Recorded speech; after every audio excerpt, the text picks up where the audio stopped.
And so we put the cows on tubs and started doing all the drenches, everything they told us to do. And just to see, I thought we'll try it for a full year and see what it does.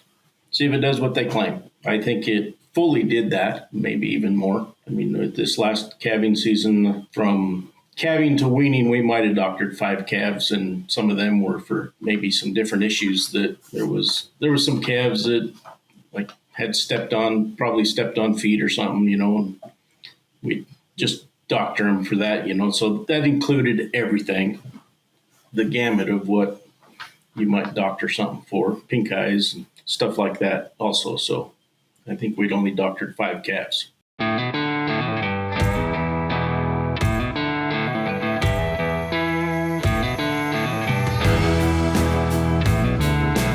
Welcome to the Beef Podcast, brought to you by Wisenetics.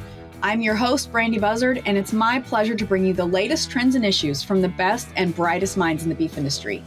Today, we're joined by James and Dawn Anderson, who own and operate JBB, AL, Herefords and Red Angus. JBB, AL, Herefords and Red Angus is a seedstock operation in Gooding, Idaho, and has been in operation since 1967.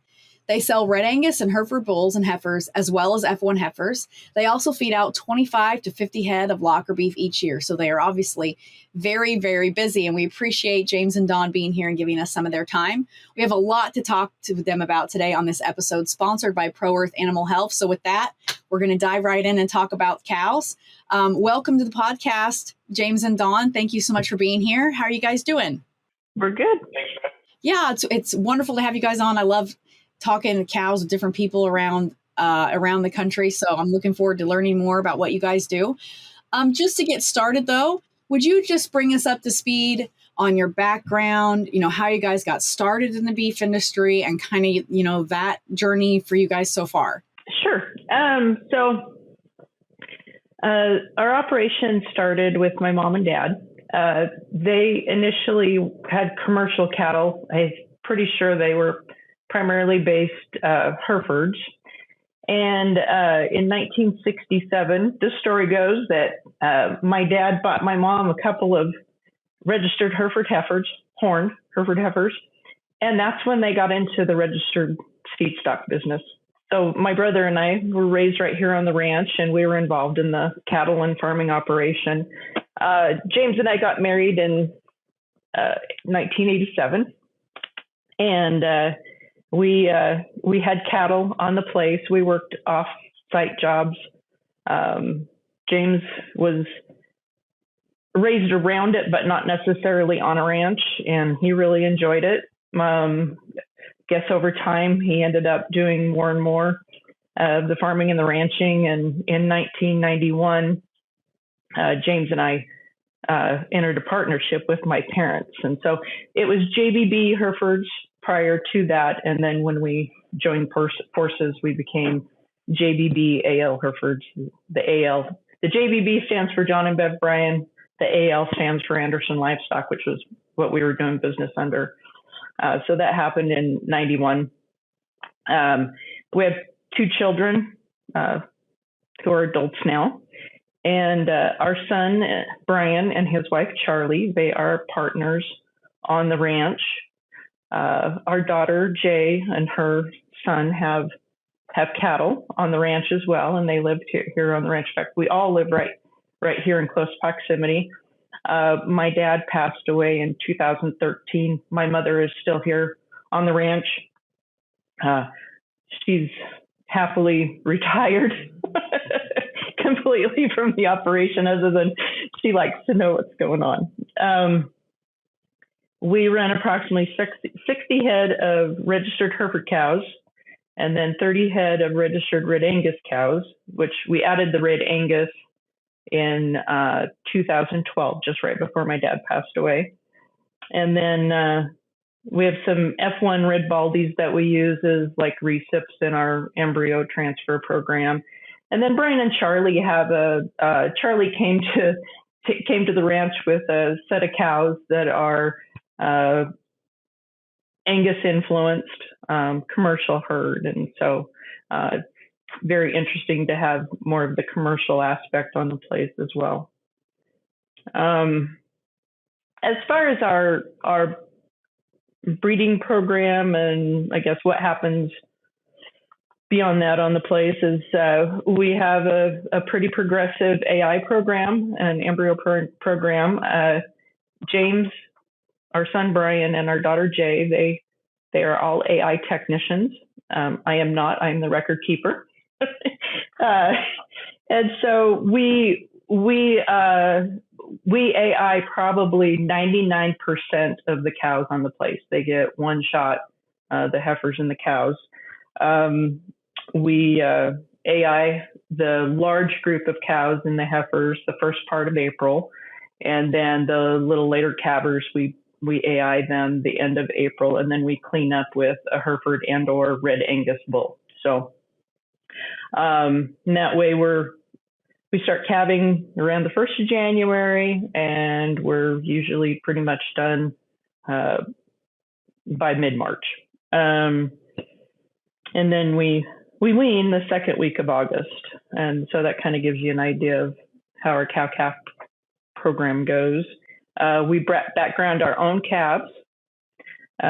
We sell, like you said, the Hereford and Red Angus bulls, some heifers, and an occasion 4-H or FFA steer, and sometimes some F1s. We really like those F1 cows for our embryo program, but they're pretty hot demand too, so we've had a hard time keeping hold of them. And then anything that doesn't meet our standards as a breeding animal goes into the fat pen.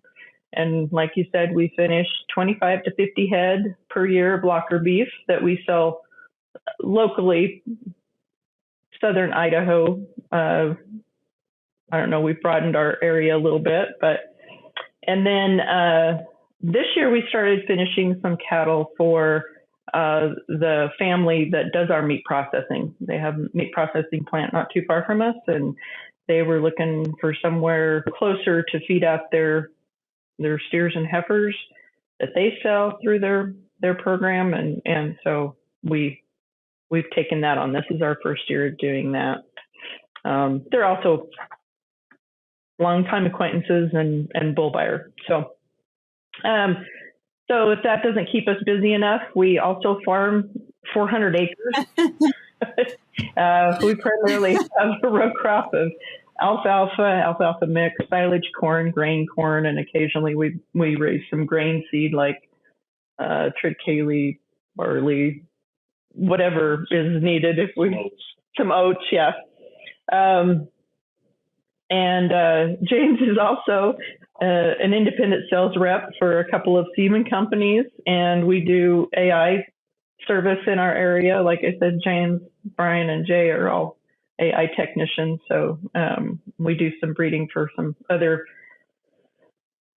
operations around the area. And then Brian and Charlie have a trucking company. They primarily haul hay and commodities, and Charlie has a cattle hauling operation. She's pickup and trailer as well as a ground load. And so anyway, that's kind of what keeps us busy and keeps us going.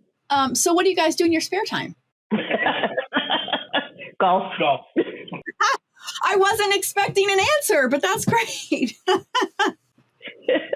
it does, you guys, you seem, I mean, it's very easy that you work very hard and are very busy. And that's wonderful that you have multiple generations on the ranch, and you're not all doing the same thing every day, but you have all these businesses that are intertwined and like really cohesive with all the other arms of the business. That's wonderful. That's a really great, family legacy. Yes. Is stress affecting your bottom line? Even routine handling, inclement weather, weaning, and dietary changes can significantly lower the rumen pH, causing cortisol levels to spike. Cortisol not only compromises the immune system, but also suppresses normal appetite and feed consumption. The solution? Cattle Active. Increase production and reduce the impacts of stress on your cattle for cents a day. Cattle Active restores the balance naturally.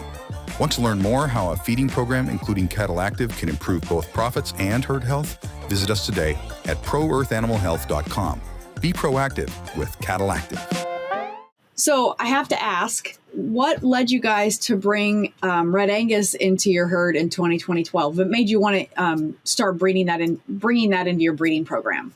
Well, my father-in-law, he had kind of been thinking about or wanting to bring in another breed, and just kind of over thinking about it for a few years, decided that that Red Angus would be the breed that we would bring in. And so I don't know, him and my son, it was mainly their little project.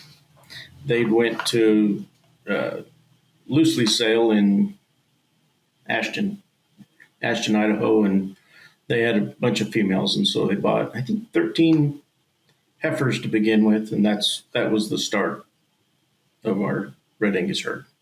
Red Angus, I hold them dear and near to my heart because I like that breed anyway, and then I also worked for them for the breed for about 7 years. So I always like to hear more about Red Angus. So obviously, you guys have enjoyed that part of it. I imagine in Idaho, you guys have heard and are experiencing the same kind of, market that we're having down here. I live in Southeast Kansas, and we've had some historic prices. What are you guys doing to prepare your cattle for, to capitalize on this market, whether it be your weaned calves, your bulls? Like, what kind of things are you guys doing to, make sure you're getting every ounce of profit that you can? One thing we did was, November of last year, we started using Cattle Active and using their full protocol on our cattle. I mean, one thing that kind of started that would have been that winter, or the winter, the calving season before that. We had, it was a pretty wet winter, pretty wet spring, and we'd had a lot of sick calves and scour problems and issues. I mean, we were doctoring a lot of calves. We worked pretty hard there for a month and a half, keeping calves alive and doing it. So I don't know, that Cattle Active was at convention, and we kind of talked to them about it, and they kind of said we use Cattle Active, we wouldn't have any sick calves anymore. I'm like, well, it's worth a try. And so I decided we were going to do their full protocol. So we put the cows on tubs and started doing all the drenches, everything they told us to do. And just to see, I thought we'll try it for a full year and see what it does. See if it does what they claim. And I think it fully did that. Maybe even more. I mean, with this last calving season, from calving to weaning, we might have doctored 5 calves, and some of them were for maybe some different issues that, like there was some calves that like had probably stepped on feet or something, and we just doctor them for that, so that included everything, the gamut of what you might doctor something for, pink eyes and stuff like that also. So I think we'd only doctored 5 calves. Well, that's wonderful. Yeah. And so we even tracked it, because we keep pretty close records. So we tracked everything. We had records from the spring before, weaning weights and everything. And they told me that our weaning weights would be heavier. And so I was like, well, I can test that. And so we kept track of it, and we weaned the 8th of August this year. And so we run the numbers and everything, and our calves were 35 pounds heavier than they were the year before. Wow. And I'm sure there could be some other variables in there that could, cause some of that, but not all of it. So I think it definitely did what they at least what they claimed it would do. Yeah, absolutely. It sure sounds like it. For those of us who aren't familiar with Cattle Active, could you just share with us like what that is? Is it feed supplement, a drench? what's in it, that kind of stuff? As far as I know, there's a drench. We've given the calves drench at birth and drench at branding and then drench again at weaning. And you could also drench them if you happen to doctor something. You could go ahead and drench them again on a doctoring too. It won't. It's a 100% natural product. There's no adverse effects. And then we also there's a molasses tub, and that's what we put the cows on. And they're pretty much on that year round. And then we also do have we have a feed pellet that we got the finished cattle on in the feedlot that we add to that and to keep their rumen and their pH levels good so they can help themselves stay healthy, basically. It's designed for like gut health. Is that right? Yes. Okay. As much as I know about it, yes. Right. So they've got, and you said they have like you're doing the drench. You're not just using the drench. You're using the drench and the lick tub, and then also you said there's like a pellet that they're getting at the finishing stage. Yes. Very broad approach. That's what I'm looking for there. Have you seen? What's been the outlook or the outcomes on your? Are you still seeing benefits of it when you're marketing your bulls? Like, is it evident that I hear you getting weaning weights, 35 pounds more per head weaning weight, and when 5 weights are bringing over $5 a pound, like that is a very measurable amount of money. Have you seen positive results kind of extrapolated to your bulls? Yeah. I mean, them calves, these calves, we just weaned these calves. That's the first group of calves we've got, that's been on it. And so, but them calves, I mean, they look good all summer. We really did think that we could see a difference, and so them cattle, they do look good. Hopefully, it'll just keep on going all the way till, we're 4 or 5 months or 6 months before a lot of these calves will get marketed as breeding bulls, and we'll continue to evaluate them bulls from now till then to get them ready for that. So, well, you just don't lose any ground. We didn't have the doctoring, which takes a lot of manpower, and pharmaceuticals, which are all money. And you don't have the setbacks from the wet spring, and they're utilizing, I believe, more of what their intake is. And same way when we wean, those calves, they go right to feed, they drink water. They've got very good gut health that keeps them moving forward. So you don't have those physical setbacks that you have with calves as they go through those stressors that our cattle experience because of weather changes and feed changes and things like that. So we might not sell by the pound, but pounds still mean a lot to us and mean a lot to the customers. Oh yeah, pounds matter. They're looking for. Yeah, pounds matter. Well, and if we can get, I always kind of think that it's our job to get the most genetic potential out of each animal to present to our customers, as a breeding bull. So, it kind of seems like this might be a very useful tool in achieving that. Right. Absolutely.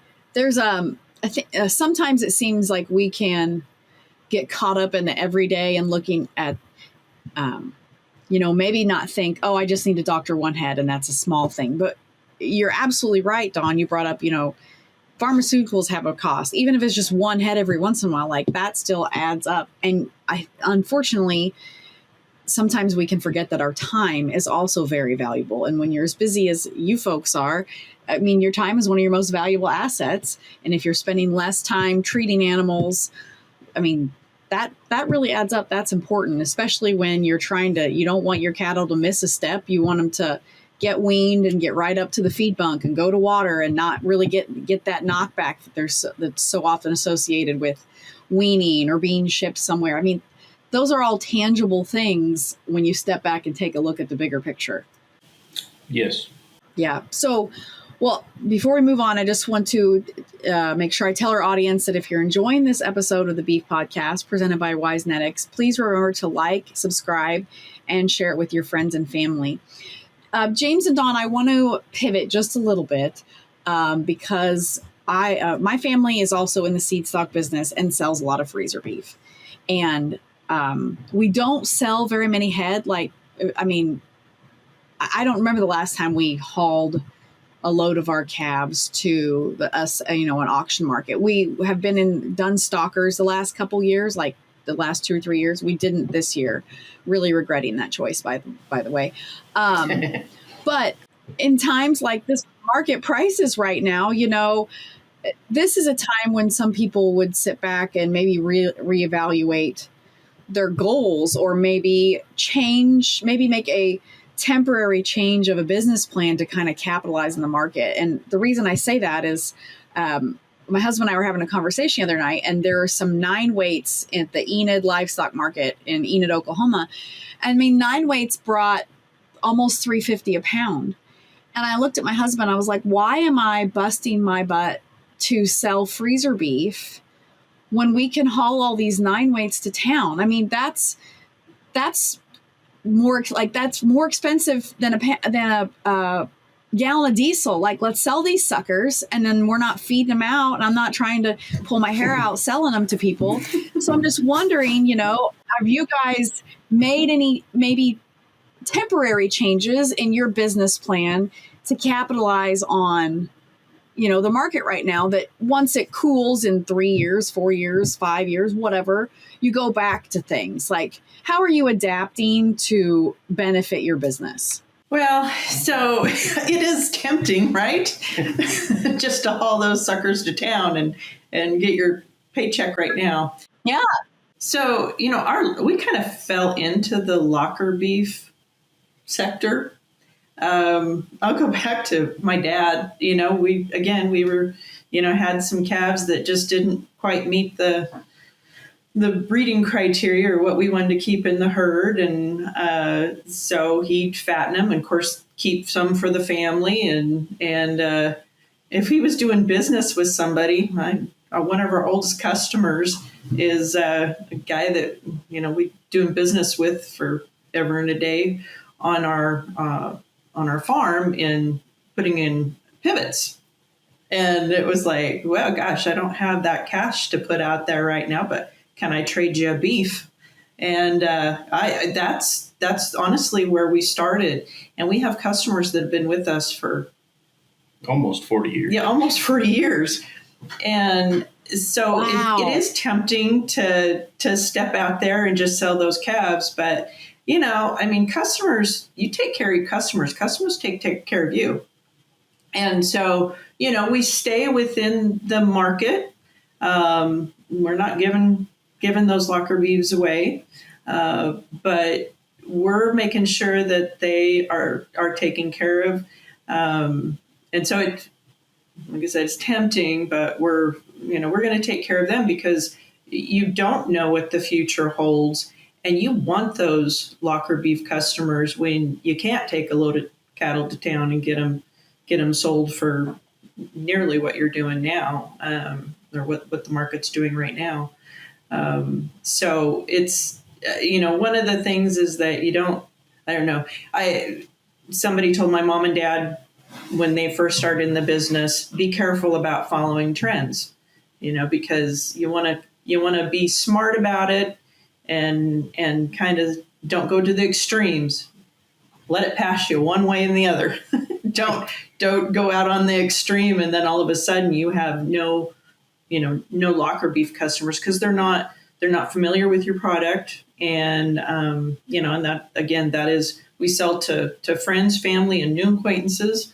And they know the product that they're going to get from us, and it's only going to get better. Well, and that's one thing I'm pretty proud of or whatever, we've never advertised to sell our locker beefs. It's all word of mouth and past customers. Yeah. And we don't have, we actually have maybe more of a problem of having enough locker beefs to fill everybody's orders. And so we actually have more customers. It's getting to the point where we almost got more customers than we have locker beefs. So it's been a struggle kind of to. Oh, okay. Gotcha. Try to keep everybody happy and keep everybody in meat, and been kind of fun, That's a great problem to have. Yes. Yes. And that's one of the kind of the meat processing place down the road that does process our cattle. That partnership came about for us to feed out their calves that they will market through their facility as well. Is that there's two things that make a good beef, and that's genetics and feed. And we seem to do a pretty good job of both. And, they understand that as well. And so it's a good partnership to make sure we're able to meet the needs of our area and keep our customers happy and just improve. That's always looking for, and I think that's kind of what, going back to, decision to use Cattle Active is like, what can we do to improve the health of our animals and their intake and what they get out of their intake. So that is what led to using the pellets on the finished cattle. So, well, that's a great analogy, a great tie there between the two, and just looking for ways to improve and to benefit and just reach more profitability. That's a wonderful story. And obviously, if you're selling 50 head of locker beef a year and it's all word of mouth, like, if it ain't broke, don't fix it. Yeah. Right. So we're nearing the end here, but I just want to get you guys, take your temperature here. As you look forward, you have the next generation on the ranch there with you right now. What is as you look out towards the future, what's a big goal or dream for your operation 5 or 10 years down the road? For me personally, I would like to see us, at least as far as the locker beef thing or that part of it, our operation, I kind of would like to be able to build a walk-in freezer and have extra beefs and have them processed USDA so we could sell, like a box beef type thing. Yeah. Or something like that, along that lines. Very cool. That is very cool. I think additional diversification, for, something additional to fall back on. I think diversity is where we live, and it just solidifies the business. And I think that goal is for, we not only have our next generation on board with my son and his wife, and then my daughter, but we've also got a grandson, and then Brian and Charlie are expecting. And so we've got that next generation expanding. And so, helping them learn the industry, hopefully be interested in the industry. And you never know where it may, go from there. It's just like, back in the 80s, my dad fed cattle. He warmed up cattle, did some backgrounding, and then went away from it. And here we are back to, finishing out some cattle. So you never know where it's going to take you. You just got to keep your eyes open and keep your head above water. Yeah. Well, that's very full circle. And that's congratulations on an upcoming grandbaby. That's exciting. Any day now, actually. Oh, very Yes. soon. Very soon, grandbaby. Very Yes. soon. Yeah. Yep. It's time for our famous 3. Well, that's wonderful. Well, that is all the questions we have pertaining to, your operation and processes and things like that. But so it's time for our closing questions. And we ask these same 3 questions of every guest. And I did give you guys, just for our audience, I gave them a heads up. So I'm not, hitting them blind. They're not getting blindsided with these. So what is your favorite beef or cattle related resource? It could be a book or a website. It could be a podcast. I had probably my favorite answer ever is a guest who said his wife was his favorite beef cattle related resource because she managed the genetics and things like that. And he managed like the data analytics and the marketing. So they worked very cohesively. So, well, we probably have different ones. Yeah, and in that respect, we're actually opposite. So James does, a lot of research, and of course, like I said, we AI everything. So he spends, all year long looking at genetics and, things to improve in our own cow herd. And, we have a lot of people in the industry that we consider resources, people we can reach out to and really respect their opinion and how they see things. I'm the record keeper. I work part-time for CattleMax as a ranch-based customer service person.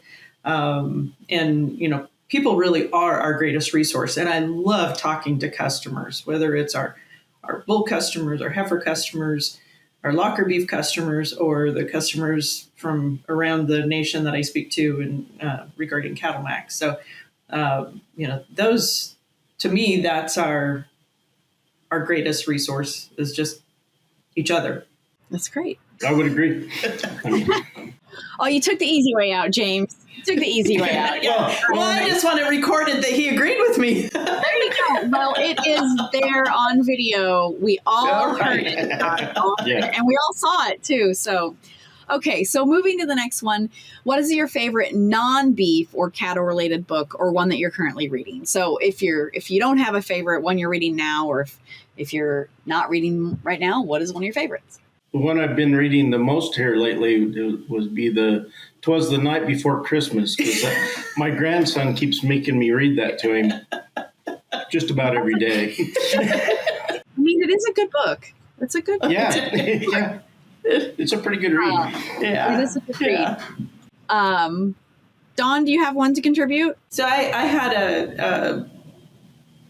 a career, a 30-year career with the Department of Correction. And I did a lot of reading on leadership. I was a district manager for probation and parole for the last 13 years of that. And so I read a lot of leadership books at that time. Colin Powell's was probably one that was, things stick in my mind from that. Since I retired, I really haven't done a lot of reading other than I think the last book I read was Killing Kennedy. And I just kind of something to read while I'm on a plane. That's about what it comes down to. There you go. What have you not done, Dawn? I mean, every 5 minutes, you're like, oh, by the way, I also do this. Well, I could go back. One of the things I didn't mention was, so when I met James, he was a meat cutter for Safeway and did retail meat cutting. And that was back in the day when they'd get, boxes that they had to break down. Yeah. And so he really knew what the inside of it. And my in-laws owned a store, and I worked as a meat wrapper while I was going to college while he was, bringing home the actual paycheck, and I'd go and work part-time and work as a meat cutter. Different things I can always fall back on if I ever need to. So. Well, that's wonderful. Resourceful. I think that's the word for that. Resourceful. Okay. And so the last one is, when you think of someone you admire or look up to, what is a characteristic they possess that has led them to be successful? And you don't have, if you don't want to name the person, that's fine. It could just be a characteristic in general that you really appreciate about people. Integrity is always a big one for me. We don't always do things right. And being able to acknowledge that and writing it, people that stand behind their word. And I guess that goes back to, being in the bull business and selling heifers, breeding heifers, and even the locker beef thing is that, sometimes things don't turn out just exactly how you want, but you step up and you take care of it. And I mean, that's got to come from my parents, the way they raised us, and, the way that they've done business. So that would be mine. Mine would probably be, right along them lines. So somebody that, that when they tell you something, that it's as good as gold. It's something that, you don't have to worry about, whatever they said not happening. It's their word is their bond, and it's just, that you can trust them, and, just honesty, and a hard work ethic. I think just, somebody has a hard work ethic and the honesty and integrity behind them. They're somebody that you can rely on. And yeah, those are very, very valuable characteristics to have in people, for sure. So thank you for sharing those with us. That is all the questions that we have for today. And we have kept you a very long time today. And I appreciate you speaking with us, audience. We have had some technological difficulties with this episode going on behind the scenes, and you won't know it because we're going to cut those out. But James and Dawn have hung in here with us, and so we appreciate that. So thank you again for joining us today, James and Dawn. If listeners have questions for you or want to learn more about our discussion or about JBB AL Herefords and Red Angus, or about your locker beef, or about your experience with Cattle Active, how can they reach out to you? We are on Facebook, JBB AL Herefords, and then we also have a website, which is just jbbalherefords.com. And we got cow herd information on there, and cattle, bulls, and heifers that are available for purchase will be on there as well.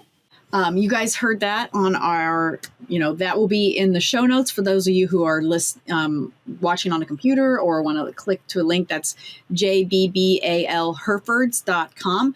And I have been sneaking peeks at their website, and it is very, very nice. It's very well done. So not every seedstock operation has a really nicely well done website. So I applaud you guys on that, because I think that it's very important to have somewhere that customers can find you. So I don't need to get off on a tangent about that today. I'm just very nice website, and thank you for sharing with us today. So thank you again for being here. I really appreciate it. I enjoyed getting to talk with you more, and maybe our paths will cross at some future Red Angus event.